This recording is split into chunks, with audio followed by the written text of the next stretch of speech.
Hello, everyone. Thanks for joining us tonight. My name is Gabriel Moreno, and I'm the manager of design programs at Arts and Public Life. If you're new to us, welcome, and thanks for spending your night with us. At Arts and Public Life, we build platforms in arts and culture for practitioners on the South Side of Chicago. And our platforms are for them to create and connect and amplify their work. We do this through 4 distinct platforms: our artist residencies, arts education, exhibitions, and creative entrepreneurship. Across all these platforms, we focus on fostering community connection, proximity, and inclusivity in physical and digital space. This event is the final session in a 3-part series of the Black Wall Street Journey edition of Chop It Up, where practitioners can have a casual and candid conversation about their craft and how they're seeing the world today.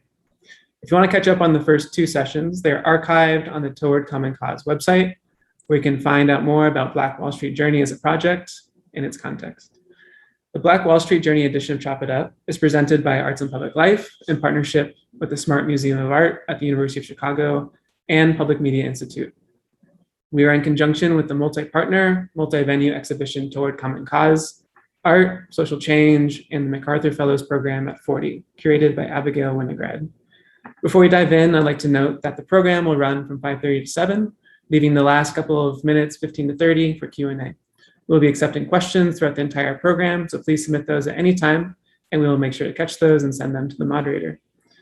And finally, Black Wall Street Journey is led by artist Rick Lowe. Lowe lives in Houston, Texas, and his work is characterized by participation, problem solving, and crafting social structures to amplify collective creativity. He's known widely for Project Row Houses, which began in 1993 in Houston's Third Ward neighborhood. We will kick off today's event, and it is my pleasure to introduce to you Rick Lowe.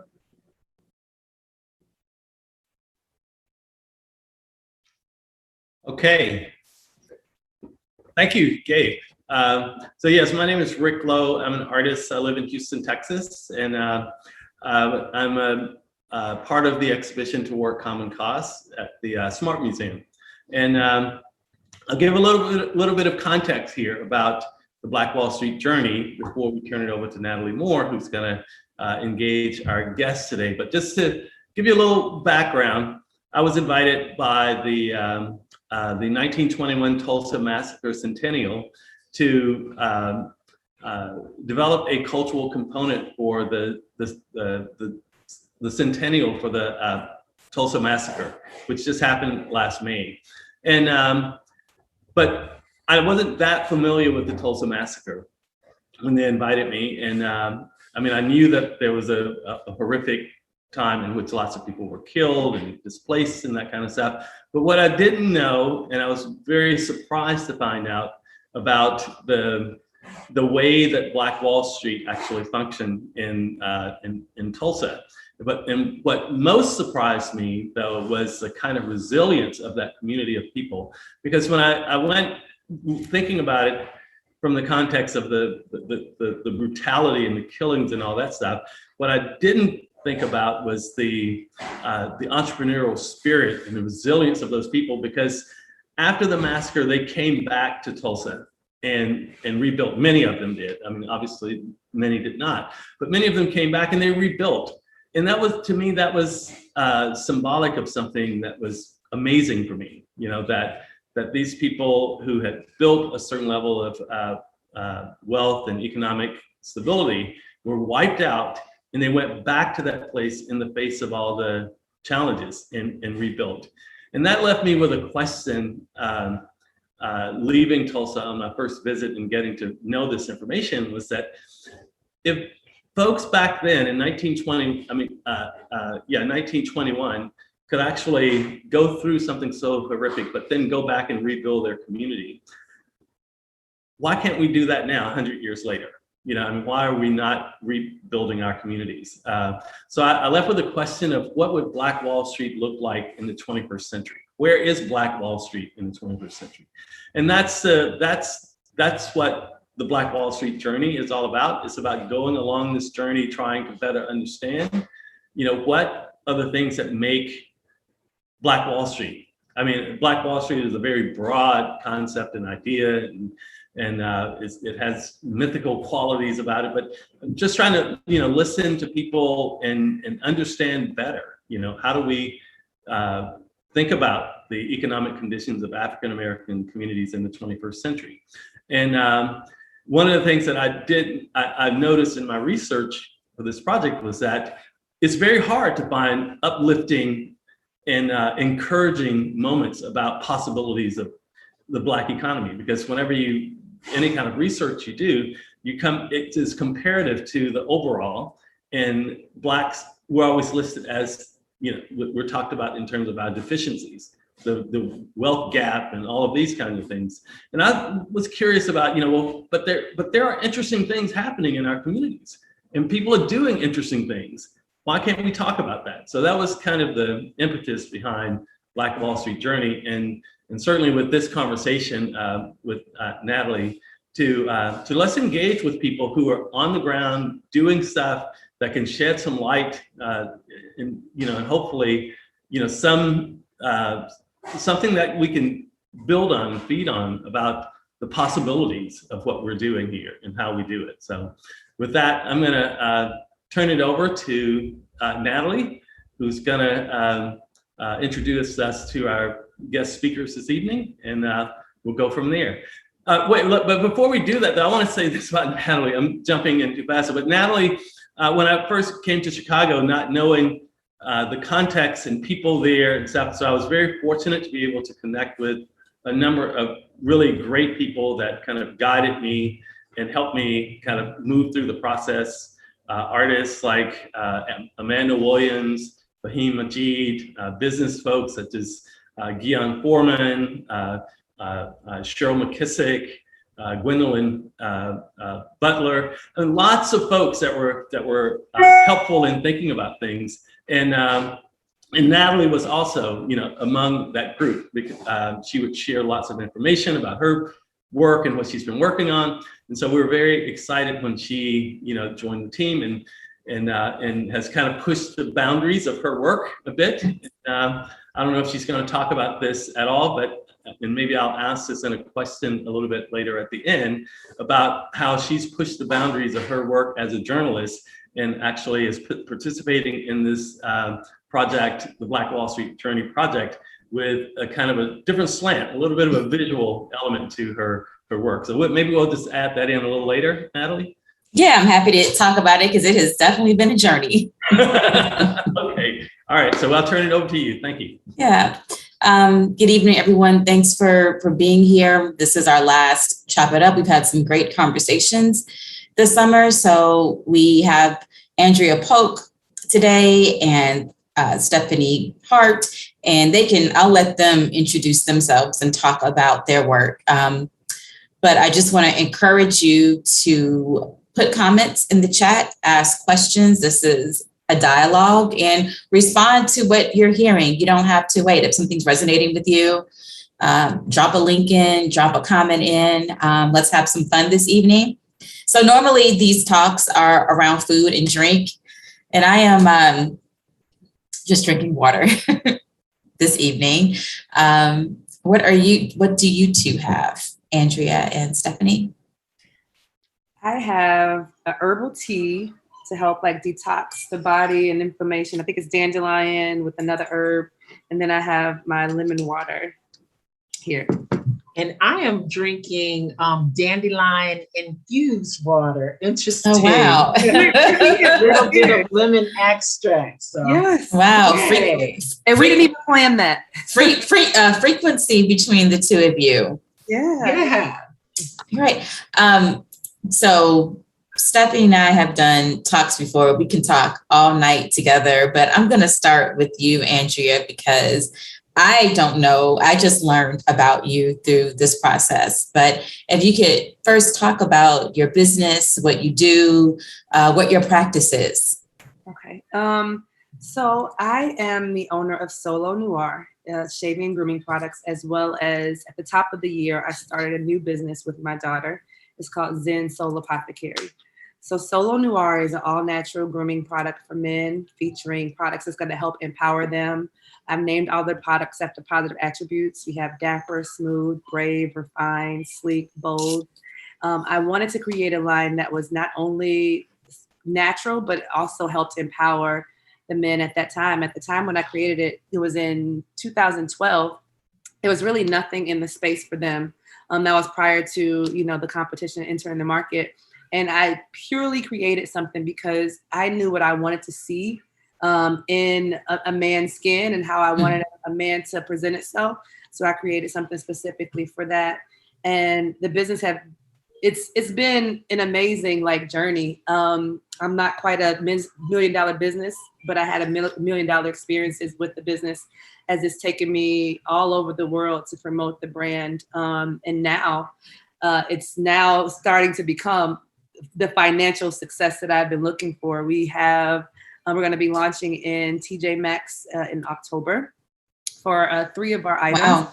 And then we are one of a few businesses that was accepted into, it was a pitch competition, like Made in the USA for Walmart.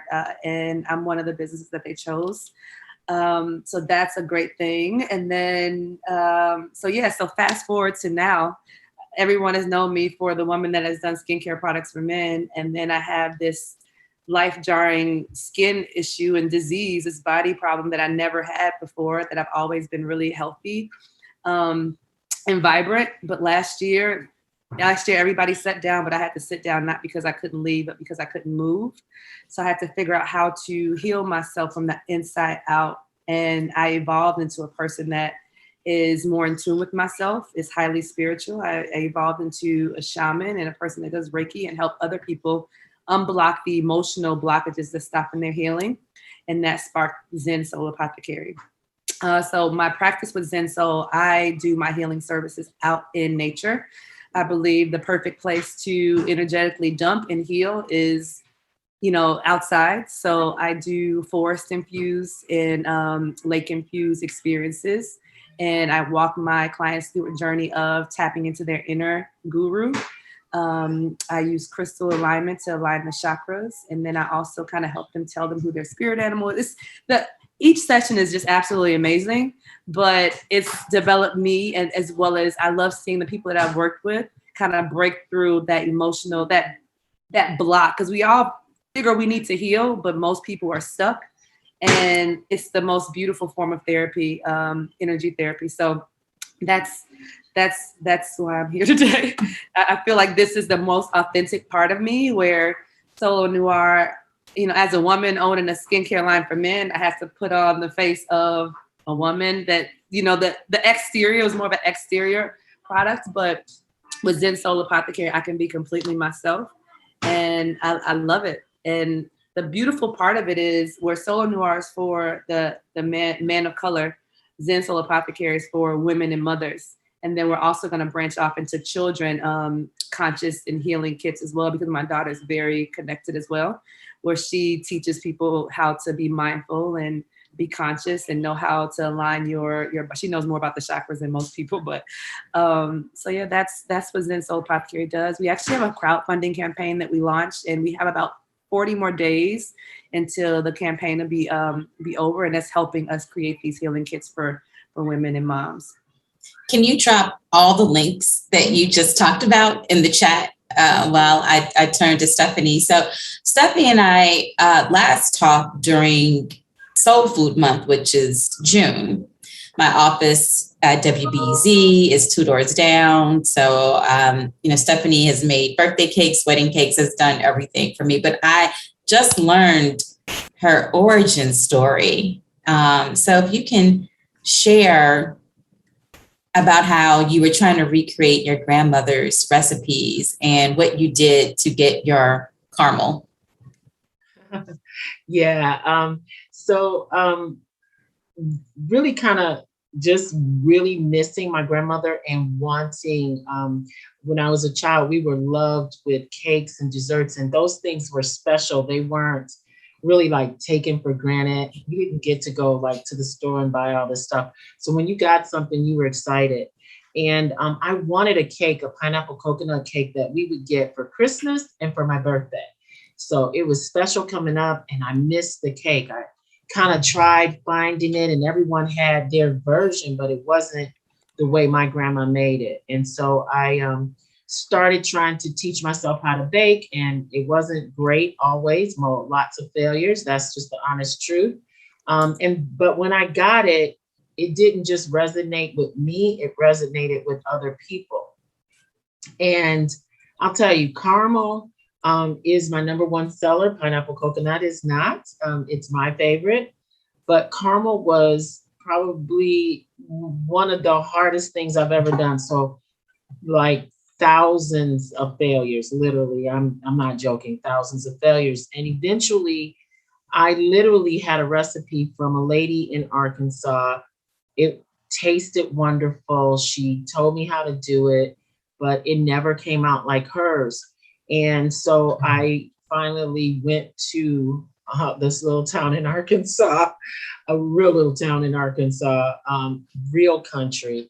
And she showed me how to do it in her, she lived in I think it's called a trailer home. It was a really nice little trailer home. And we learned how to make it in her skillet. And it was so interesting because everything she told me was exactly correct, except for it was how she did it. And I say cooking is art and baking is science. So, you know, how you do things and the order you do things in baking can make two different things. You know, if you cream the eggs and the sugar, you're going to get something different than if you cream the butter and the sugar. And I know people don't think you don't cream eggs and sugar, but you do for a couple of recipes. They're just different. So, you know, I stretched myself and wanted that. I wanted my recipes to be all the way there, either from my memory or from some woman that represented my memories. You know, typically older women. I'll tell you another one, Natalie. When I first opened, I was at 720 East 75th Street. And I had an older woman come in and she said, baby, you know, I want to tell you, I really like your cakes. And your sweet potato pie is good, but your crust is not. And I was like, really? And I asked her, would she help me learn how to make a pie crust?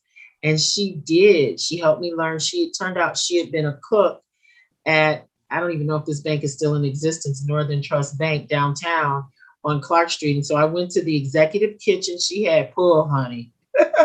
And they let me come in and she showed me how to make pie crust. And I still make that pie crust, and my pie is old lady approved. My sweet potato pie is straight. Okay, so what is the secret? If you can tell you, the secret is you have to use butter in your pie crust. And you don't have to, you know, like people say you have to use lard. You don't. You have to use a shortening. And I use a vegetable shortening, a high quality one. If you're making it at home, you know, Crisco is all vegetable. You know, we think about that can and we think about bacon because our grandmothers put bacon drippings in the all vegetable shortening can. Mm-hmm. Crisco is not pork. You don't use any pork, but you need a shortening and you need some butter. And that was the secret. My crust just didn't have as much flavor as her crust did. Andrea, what did you do before you launched your business? And Stephanie was in IT and made this leap. What did you do prior? So I went to Tennessee State and I did undergraduate and graduate school there. And I got a master's degree in supply chain management and business. So when I moved back here, I found myself working in lights, filters, and motors industry and selling. But the interesting part of it, I was very shy as I got into the career field. So having a sales background actually pushed me into breaking down that wall and being able to talk to any and everyone and being used to hearing no. So prior to me launching Solo Noir, I was working for a small business and selling lights and filters and motors. Hated the job, but it was comfortable and it paid the bills. And then I got a spark of like, okay, I want to do something different because this guy is not paying me what I'm worth. And I created a business plan in one of my classes, and it was purely based off of a skincare product for men. And a friend of mine was like, you know, you should really pick that up. And I started doing research. I started kind of putting people in the right places. And while I was up for promotion at the job, I was secretly building, the brand. And I had a launch party in October of 2012 and ended up being like 100 or so people there. And a couple of my coworkers came and bought something for the boss. And so the next day he called me in the office. He was like, so, tell me, how do you like the job? And I was like, oh, this job is great. I want to be here forever. Like I could see myself like selling lights and motors for all my life, doing the spiel. And he was like, but secretly I knew that I wanted to leave at the end of the year. And this was October. I wanted to leave at the end of the year, but I was afraid to kind of take that leap because I didn't want to have to sacrifice my lifestyle. I was living in the West Loop. And that meant I would have to move home with my mom and make all these different changes. So he was like, Andrea, cut the crap. He's a Black guy, really cool. Came from Robbins. He was his own rise to fame, guy, and he was working for him. His company was $1 multi-million-dollar company. And he was like, cut the crap. And I was like, what are you talking about? he was like, I know what you're doing. He's like, I know what you're doing. And I actually respect it. And he was like, I think this is what you're supposed to do. He was like, before I started my business, someone gave me a push to fulfill my dreams. And I want to do the same thing for you. So he was like, I want to let you go. I'm going to give you 2 weeks to train someone else, but I want to pay you through the end of the year. And I want you to file for unemployment. And I want you to use me as like a mentor. So I sat in his office and I was like, I'm afraid of getting out there. Like then the truth started to come out. Like, this is what I want to do, but I'm afraid. But thank you for the push. So on the last day there, I sat in my car. I was just crying. I was like, why did I do this? I can't do this. I didn't know any entrepreneurs that were successful. But I put it together because that was the same day I had to do my first pop-up shop in my first retail location. So since then, I never looked back. And that same owner that has fired me, he's like, I'll probably go down as the hold on, baby. Okay. I'll probably go down as the world's dumbest boss for firing the best entrepreneur. But he's always been in contact. And now that I have this crowdfunding campaign, he actually donated a big chunk of change for it because he's always been supportive for both of my businesses. Oh, sorry, this is my little one. Mine busted through the door, but she turned right back around and left. So, right. so that's how I got into it. I want you to help me peel it off. Okay. Yeah. Sorry. I would love for both of you to talk about Stepping on the court. When you started your business, what you imagined for yourself and for the business, and then where you are today. Is it vastly different? Did you just learn something that completely changed your course? Whatever that may be. I think for me, it is just now starting to be what I imagined. It's kind of crazy because I underestimated what it would take to get here. So in the beginning, I thought I would get a lot farther, a lot faster. And then I kind of lost track of what my original goals were for a while because I had to focus to survive. And that was a space that the type of survival, robbing Peter, killing Paul, reviving him. I never really envisioned that much struggle. My journey was tough on 75th Street, rewarding at the same time, but I underestimated what it would take for me to be able to get back to the things that I had in my previous lifestyle. It took a long time, a lot of years, like 10. So when I first went in, I thought, oh, I'm going to do this and I'm going to have books and I'm going to do this and I'm going to have a cake mix and I'm going to, oh, yay. And then it was the grind that came that, was just not what I expected. It was a lot tougher than I expected. And it took me a lot longer. So now I feel like right now in the last couple years, I'm reviving what I thought my business could be in the beginning, because in the middle, I kind of got lost. I was really trying to hang on. Talk about what some of those hurdles were that you didn't see coming. Well, like for instance, one of the first hurdles was when I came to 75th Street, I was at 720 East 75th Street. And I liked my little store. I put my heart and soul in that little store. I painted it pink and white, and I loved it. And I was renting, and somebody bought the building and literally told me, you got to go, and you have to go because I'm opening up a bakery. And to really be honest, 2 years in, I wasn't ready for that kind of just throw me out. And then, you know, I don't know how most people feel. 75th Street is extremely unique. And it wasn't so easy for me to find a place. So I literally ended up baking out of someone else's kitchen for a while, lagniappe, on the weekends to get. Don't forget Harold's. You started off in Harold's. Oh yeah, but Harold's was when those were good times. Harold's, that was before I even came to 75th Street. I tested out my cakes and all the Harold's. It's funny because people always say, why don't you put your cakes? And I'm like, oh, I did that. I started there. But no one knew who brown sugar was. And that's really what gave me, it was sort of like a really cool testing. So to put my products out without having overhead, using what people do now, I was using a ghost kitchen to produce my products, to send them out to other restaurants to sell. And Harold's was just a hit for me. And I picked up more and more Harold's. The city contacted me and said, you have to put your contact information on your label. It has to be, because at first I didn't even have any way for people to contact me.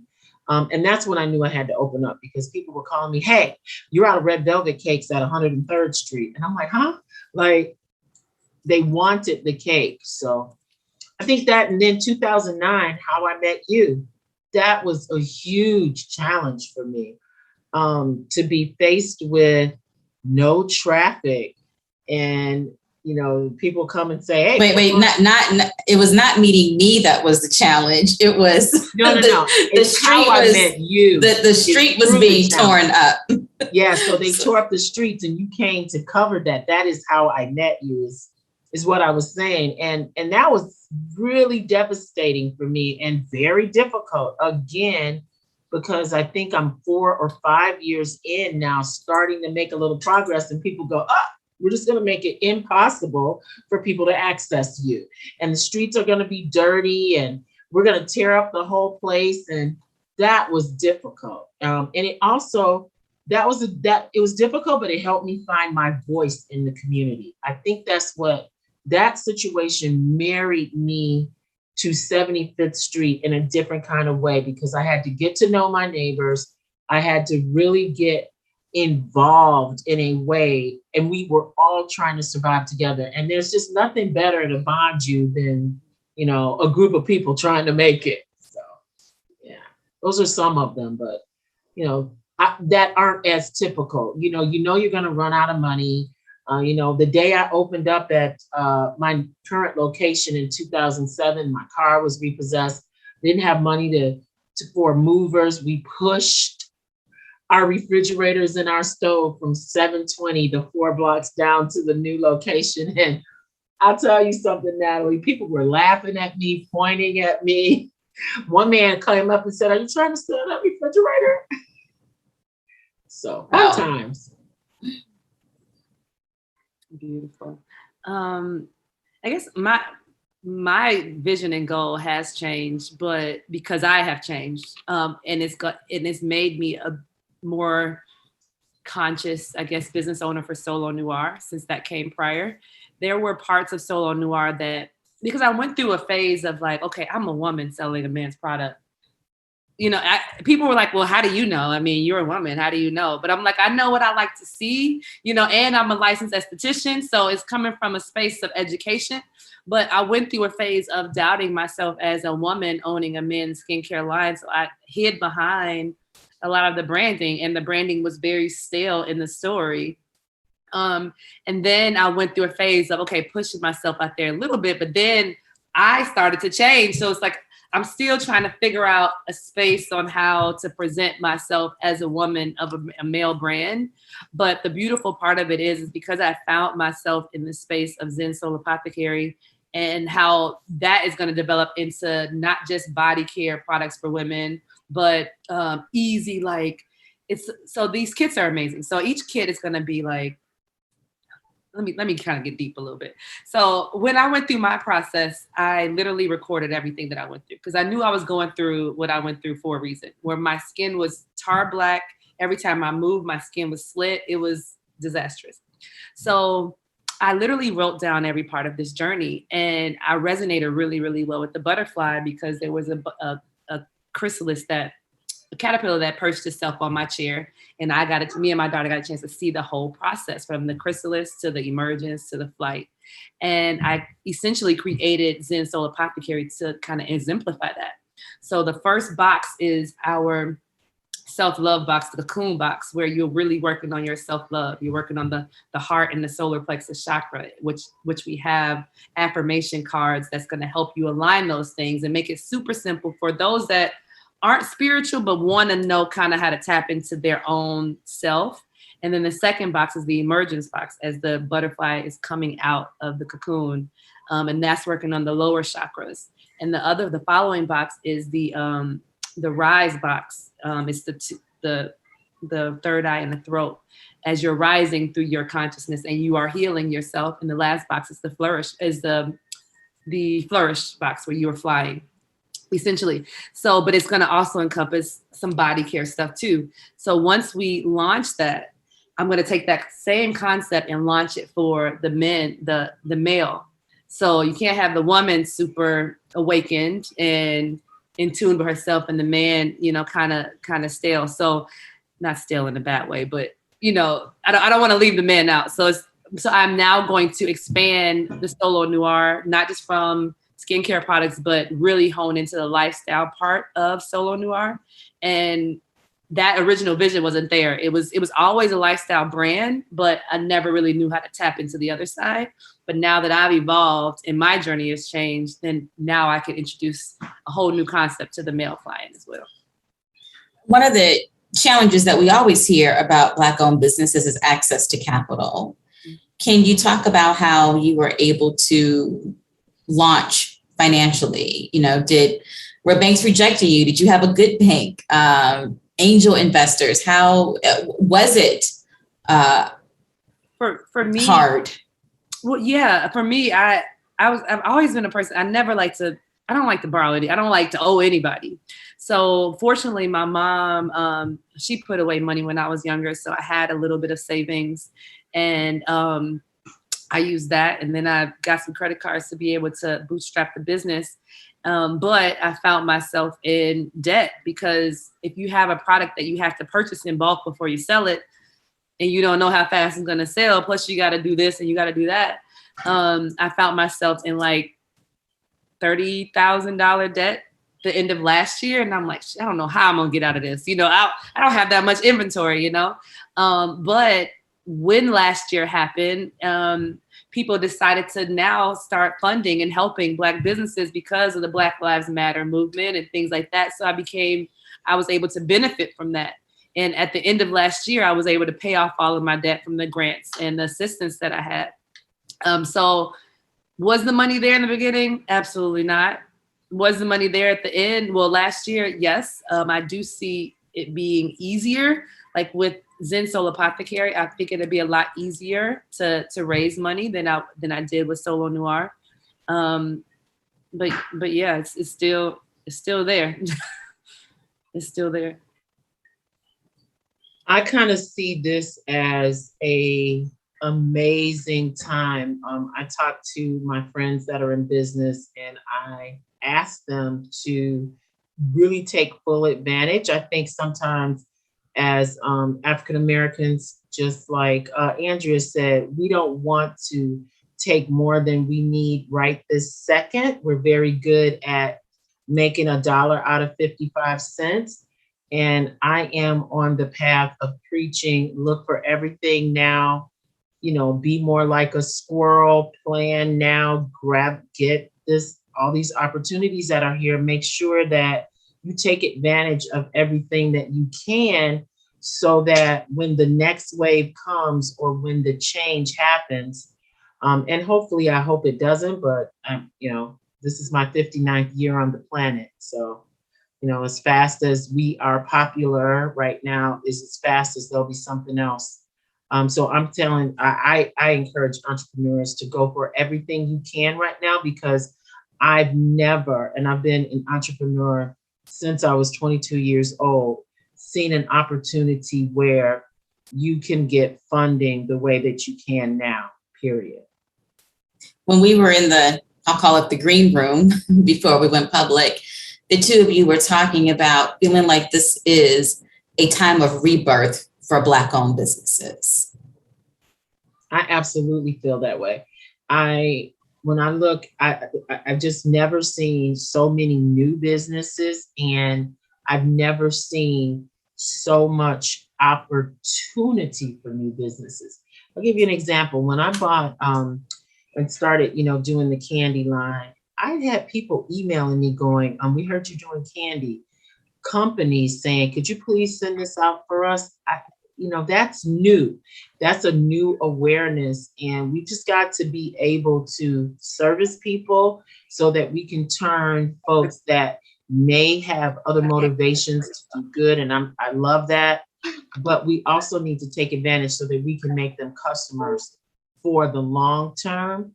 And it's just an opportunity. If you have an idea, if you have a business, if you want to expand your business, I don't know that it gets better than this right now. Yeah.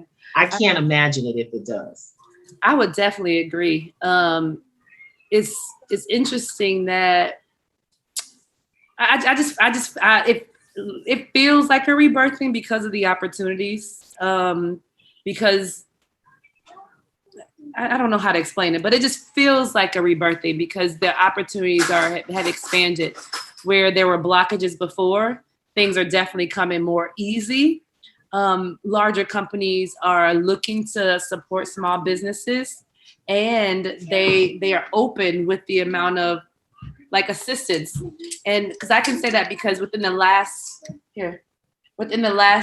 couple of conversations I've had with big box companies, they're like, look, we need y'all, we need you guys. And it's so beautiful because if you have built it, they're now they're coming. And I literally feel it. And I'm just happy that we have sustained, during this time, because if you haven't created a business that's already sustainable, it may be a little bit more difficult because those businesses that have been put in the sweat, it's time.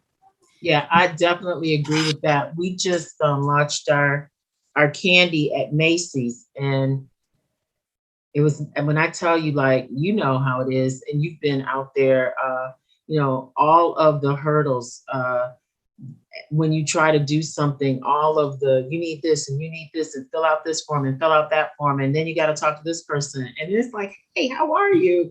And yes, and yay. And we like the candy and and we like your story, and people seem to be interested. And that is something that I think, a lot of people say, well, if this hadn't happened, but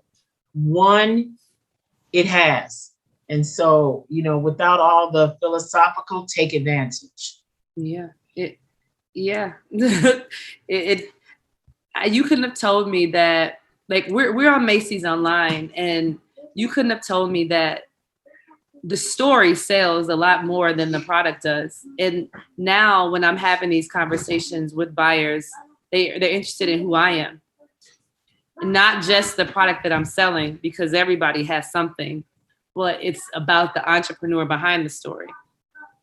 And it's never been like that before. It's more of okay, tell me about your brand. Well, I have this and I have that. But now it's okay, tell me about yourself. And you could sell them completely on yourself outside of the brand. Like when I pitched to a big box, I didn't send them the products because I had a lot of things going on, but I didn't even make a PowerPoint. It was just I just told them what I do, what I have. And from there, they were sold on the story. So I've learned that I become more successful being more authentically me than before. And not only is it the time for Black businesses, but it's also the time for people that are authentic, because people just want to connect. I mean, we had a year of not connecting. So people just want to connect and they want to offer, especially if they're conscious, they want to help a Black business because they've seen what history have done to us, and now they're having more of a heart and they're acting more in love versus in lack. One of the challenges with Black-owned businesses that are in Black-owned communities is that how much can the clientele boost them financially? Because our communities tend, even though we have high income people, middle class, and we have the whole range, but even, taking about Black banks, for example, the way segregation works is you're limited in the type of assets that you can get because of the limitations of your clientele, which can also be applied to some Black-owned businesses. And I'm hearing you all talk, and I'm hearing Macy's twice, and I'm hearing TJ Maxx, and I'm hearing Walmart. And I'm wondering how much getting that mainstream attention and possible dollars is affecting your longevity. I'm going to tell you, I think that I got an opportunity to see the first time I kind of got, if you will, I exported out of my community because, people thought, when I went to Navy Pier, I was closing 75th for some reason. And I call it exporting out. Macy's is a new export, spot for me. And I think that what I have seen is that when you export out and you're exposing, I know for me that when people have brown sugar, I'm exposing my whole community. So I do feel like I've seen for sure, and Natalie, you're right next door to me. I think you would agree that we have a lot of different people in the last few years than ever before on 75th Street. And so I personally think that part of that is, people have to know you're there. And even in the light of all the negativity that's on the South Side, people do come to the South Side. They visit us on 75th Street, all kinds of people on any given day. And I'll tell you guys this really quick. I mean, several years ago, in the 2008 to 9, if there was a white person that came to the store, I'm like, oh my God, it's the tax man, the health man, or the electric. It was some man coming because they weren't coming to shop with us. Now it's just every day because families and people of every color come to that bakery every single day now. It's no day that we are just South Side anymore. And I know that that comes from us being exposed outside of our community. And if you have good products, then they want to explore more and, not just explore me, but what else is here? And, that brings a whole new light. I mean, I love the way that we are sharing in between. So, yeah, I definitely think that it's a good thing when we export out. And I think we bring that back to the community. I like that term, export. I like that. It's important. I think sometimes our culture, we look at it as a sellout. No, it's not. It's an expansion. I don't think anyone ever births a business just to keep it secluded in one sector. I mean, people love great products. They're gonna gravitate to you, and the opportunities are gonna come. So you shouldn't not export just because of who you are. I have a lot of white customers, but it's called Solo Noir. It's not specifically made for them, but they see the value in the product. So I think to that, Andrea, what you said is important. And I think I personally feel like when you develop something like you developed this, and you did develop it with your particular customer in mind, but and so did I. I really developed a cake that just no way around it, that came from my mind of a Black woman. And every one of my products on the list, either Aunt Mary, Miss Ross, somebody like that made that product that I'm mimicking, right? And but when you do it with, you know, a precise, pristine care, and you put all yourself into it, who doesn't want that? And then that crosses line, just like for us, you know, I love a good Greek restaurant. Mm-hmm. You know, but I like the Greek restaurants where they got somebody's mama in the back loving on that food. Right. Yeah. I want to bring Rick into the conversation.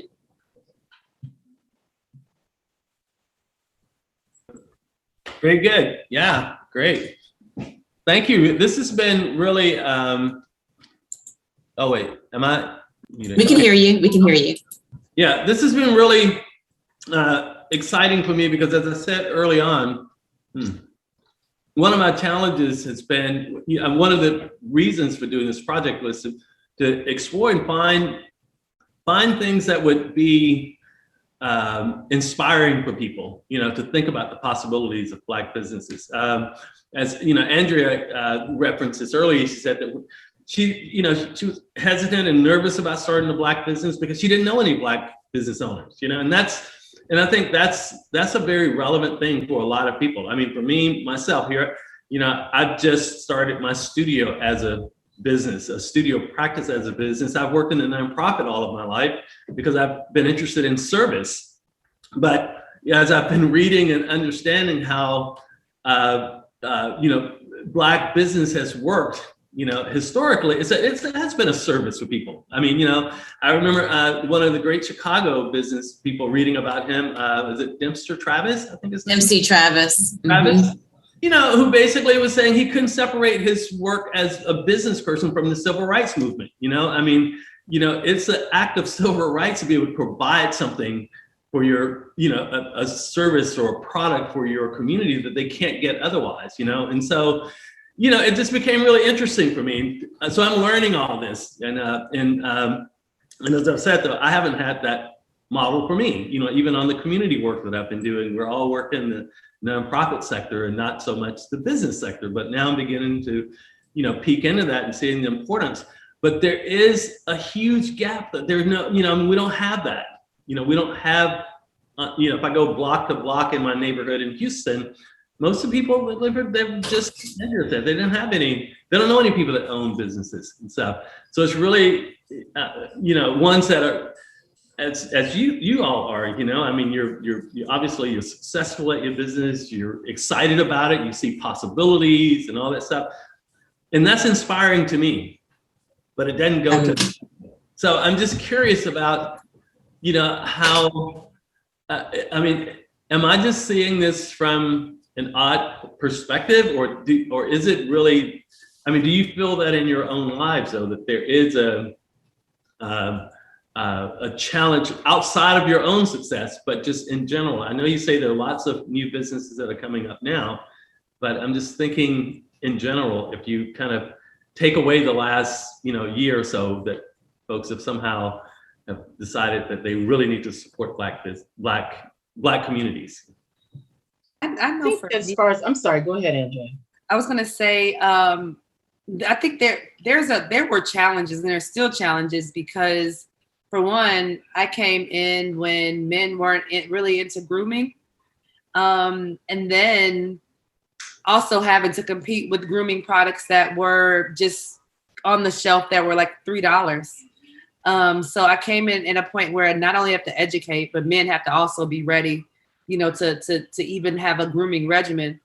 But then also competing and teaching men, okay, your skin type is different than the white label products. So I've had my own challenges: woman, timing, men not being educated on grooming or not caring. But then when the beard game, everybody want a beard now, then I'm in, I'm popping.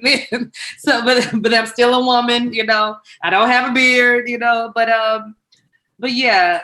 So, but then also having us support each other. I have a huge network, and until recently, people have now began to support. I'm like, I don't want any more likes or any more posts.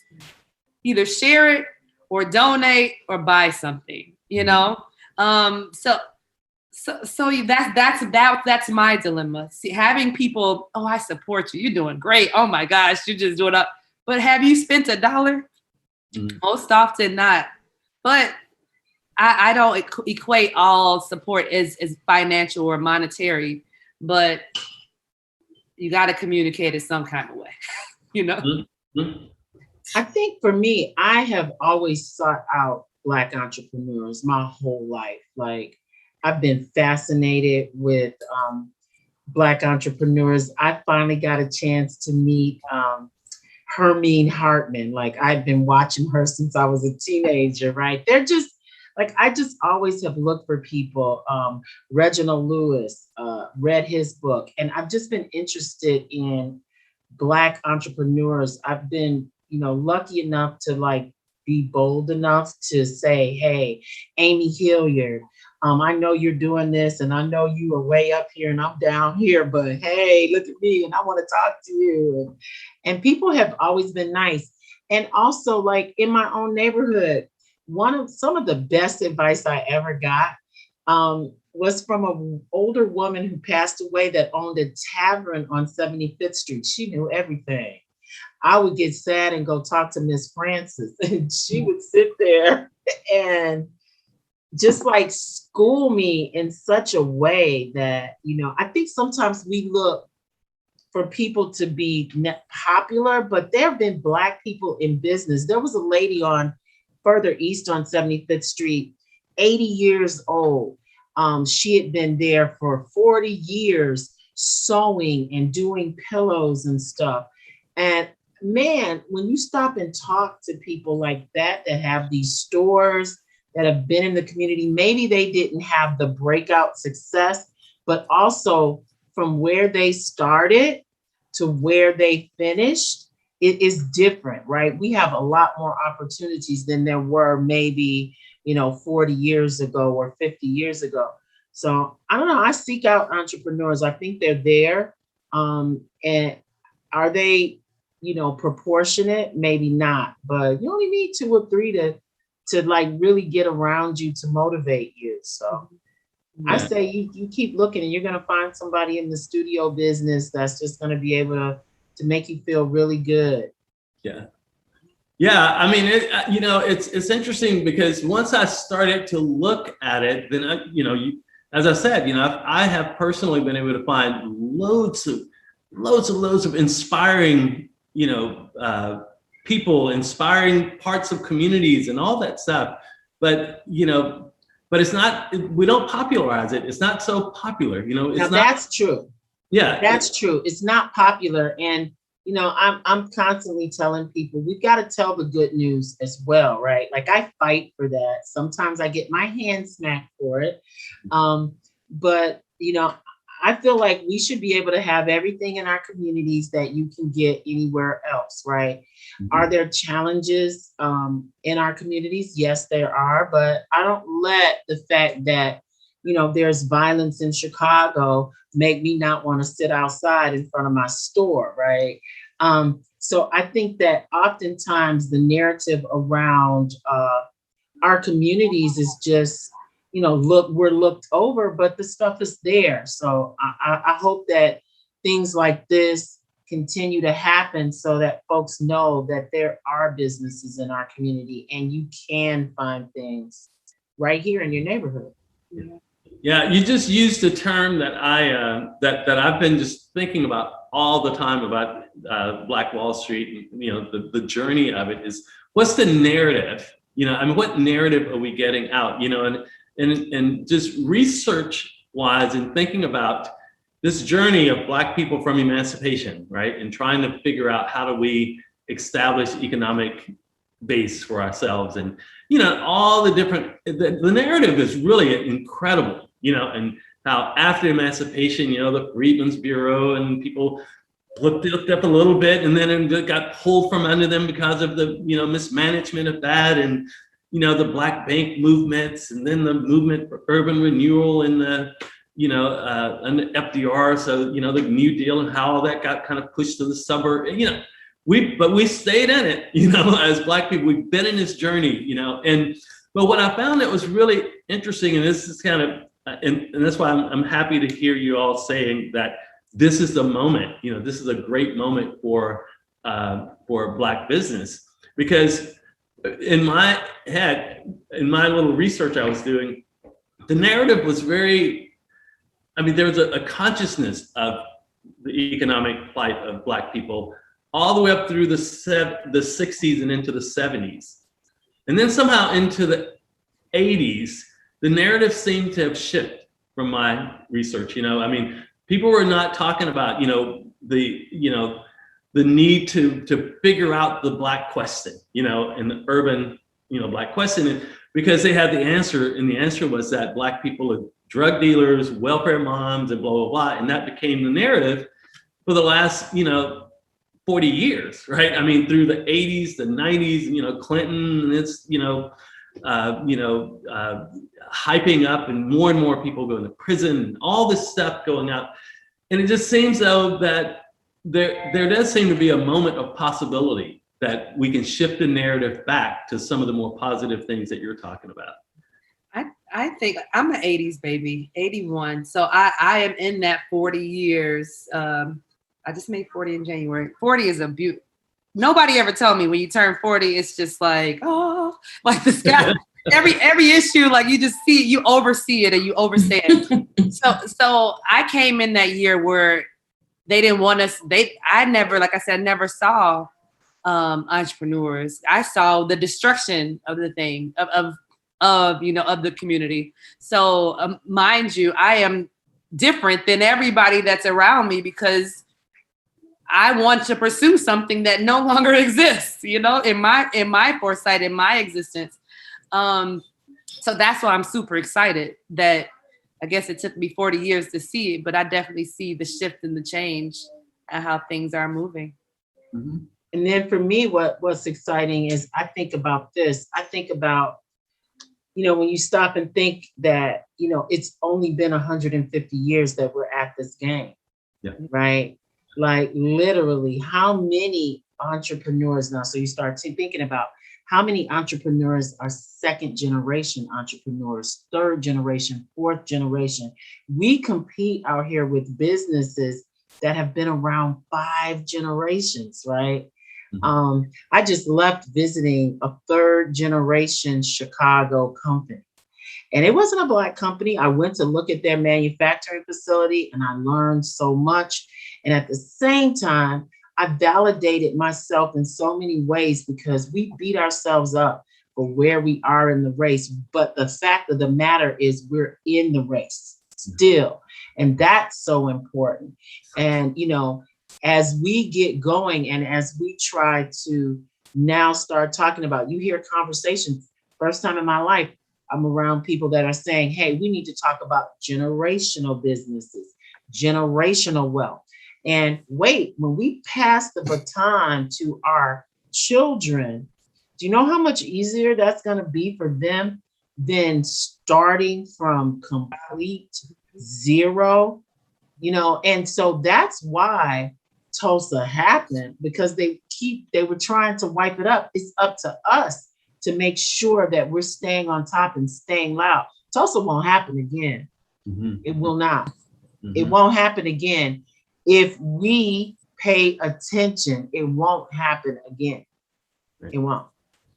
Good. We do have a question that's come in. Can you speak to the way business is a method for space making, either space for people to gather and interact, and people to be seen, perhaps in this particular context of this intergenerational point? Deep question. I don't know. Natalie, can you rephrase that for me? Right, yeah. In layman's terms, whoever wrote that. Good job.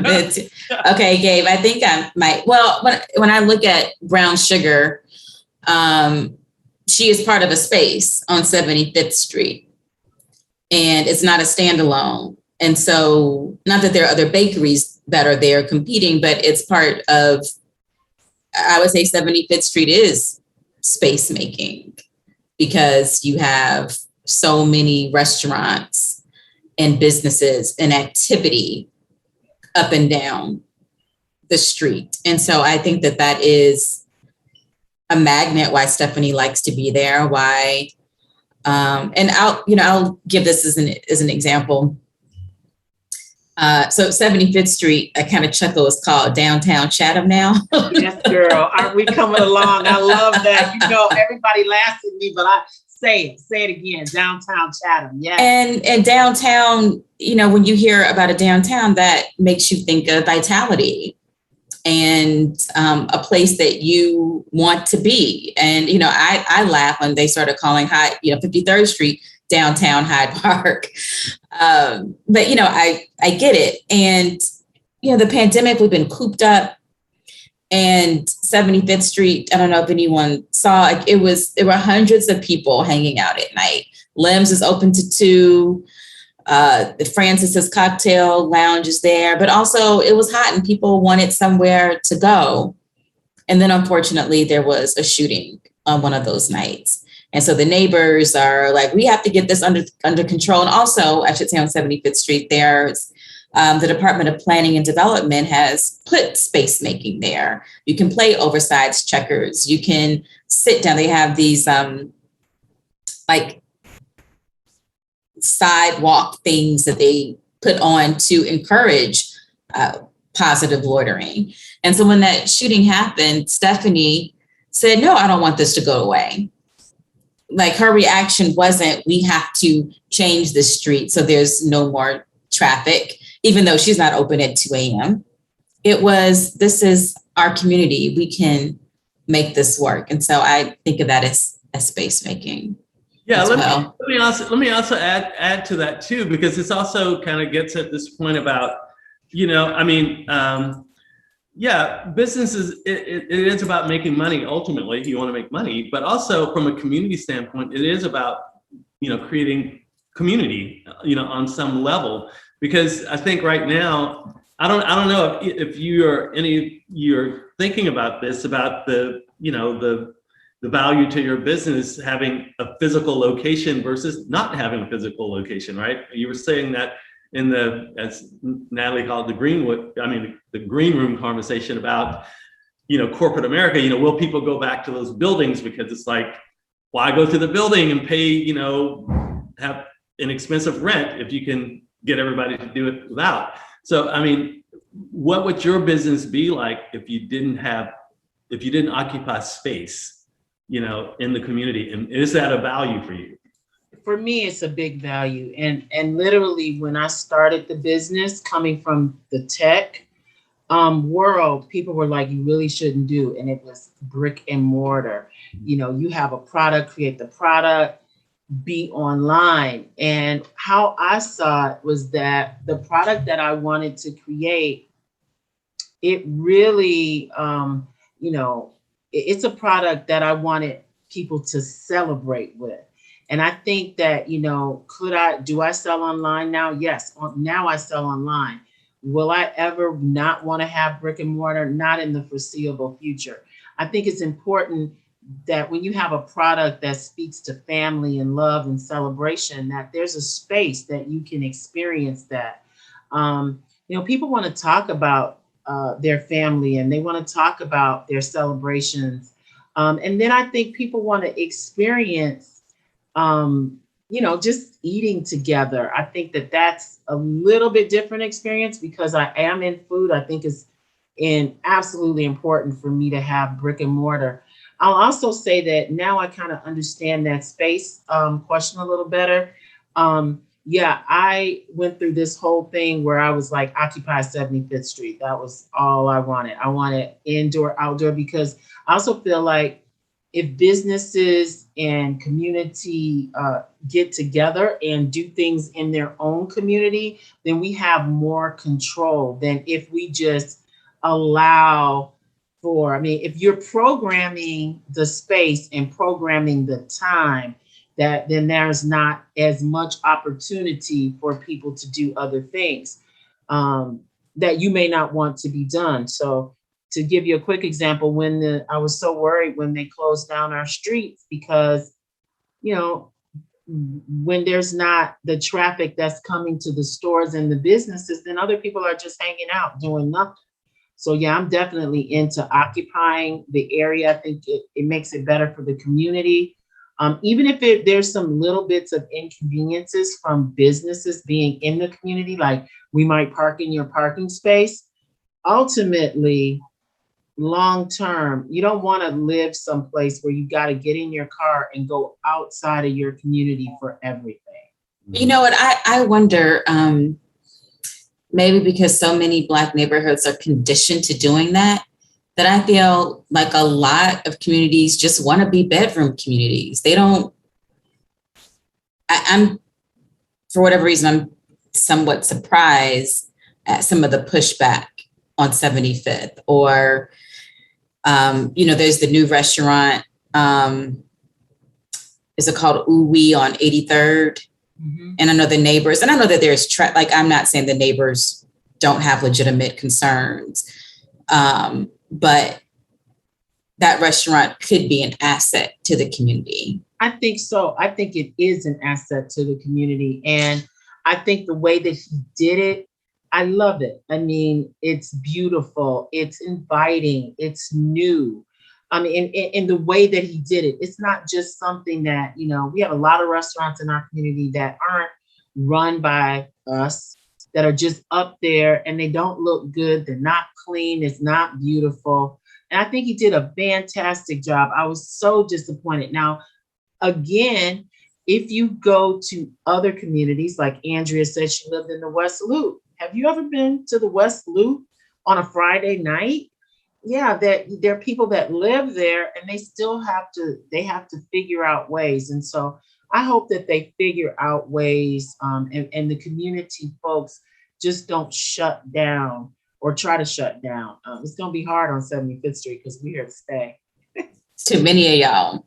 We coming. And I care about my neighbors. I do. I care about my neighbors. But I also think that we've got to be, and I like that term, we can't just be bedroom communities, because when you're bedroom communities and there's no business, pretty soon people will be creeping in your bedroom. And, you got to have a balance. Yeah. I'm going to enter that the space category in October, where I, along with two other businesses, are going to be occupying the L1 space under the Green Line on 55th. Yeah. And I am hoping that we can create a community space, because there's other businesses on that row as well. So, yeah, it's going to be a new territory for me. I've never had to be in one spot.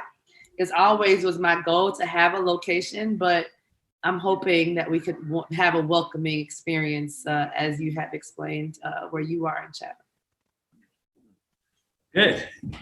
Well, I'm gonna shift just a little bit to talk about Natalie's project because I've been in a debate with Natalie actually on this project along the way. Not really debate, we just, but so Natalie has this great project where she posed curated quotes about the issues around Black economy, and they were scheduled to go on bus shelters throughout Chicago. We ran into some little challenges with that. I don't know if Natalie has something to say about that, but I will say that when we were looking for the quotes, and I was asking Natalie if I was like, yeah, but can we get something more inspiring about inspiring quotes? And Natalie just kind of said, I'm really pissed about how things are going and how we're how things are kind of slanted against the African American community, and so she wanted to compile the quotes in that way, and they are very provocative and thought-provoking quotes, and but I have this thing though, because I'm always saying I want something that's inspiring, and Natalie's like, yeah, but people need to know the truth, of what's going on. So Natalie, can you talk about your posters a little bit, and then we'll get some. Let's see if we can get Andrea and Stephanie to kind of like, see who we can win over. It's not an either or, it's a both and. The quotes that I chose some were just straight stats about the racial wealth gap, how much wealth Black Americans have had since emancipation, and that it's the same today. Median income, things like that. And then I had some pithier quotes like, Black capitalism won't save Black America. But also, like, how would you invest your reparations money? So some questions. The one more positive one, to use that term, is what would a Chicago utopia look, feel, and smell like? And those are on bus shelters across the city. And, I know that there's buying power. I know that there's positivity. I grew up here and, in the shadows of Black hair care companies in Johnson, and also, Black owned grocery stores. When I went to college in a Black neighborhood, HBCU, I was like, there are no Black owned businesses around here. And even though we didn't have everything that we needed, there were still Black dry cleaners that you could see.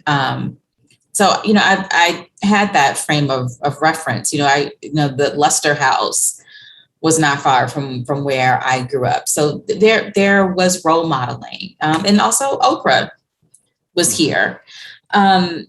But and not just because we're in this moment, I think it's because of the type of reporting that I do, that I wanted to be rooted in some statistics and let people, and not just on the South Side, but all over the city, to know that segregation cost this entire region money. So that's where I was going. So Rick, the utopia question, that's the positive one. That's on the bus stops. Well, wait. So what's the question that's on the bus stops now? Can you tell them what? Not the. No, that's one that I said. What does a Chicago utopia look, feel, and smell like? Yeah, good. So anyway, but we're interested in kind of getting info, because we have this little thing we're calling a ticker that we're trying to put online. Things about the Black economy that people should know. And a lot of those things are things that we're hoping that we can start to get some things that offer positive and optimistic views. So I have a question that I'd like to ask each of you from these are questions that are also in the exhibition at the Smart Museum. It's what gives you hope about the economic state of Black people in America? Is there anything is it something that gives you hope and think that we're going to make it, it's going to be good, that you can tell the younger generations it's good? I'll just say quickly that I think that we are resilient and we make a way out of no way. Mm-hmm.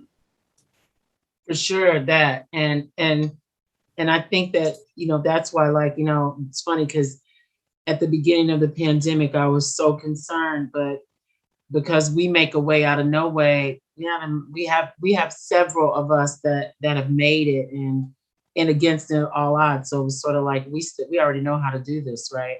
But I think that another thing that is really exciting for Black people in business is just this whole the way that marketing and being able to reach your customer and an audience has become more democratic. That's really huge. That in fact, you may not even have to know who I am and I can sell to you. Mm-hmm. And I just think that's amazingly hopeful. I would say that they tried to bury us, but they forgot that we were seeds, and so no matter what situation we're put in, we will always rise with a little bit of sun and a little bit of water. So now I feel like that we're getting watered. So we're diligent. We don't give up. So no matter what constraints we are creative, and we'll always rise in that space. So the future is you can't really. It's just bright. The future is bright because we're always gonna succeed. We're always gonna succeed. Thank you. That's fantastic. It's good.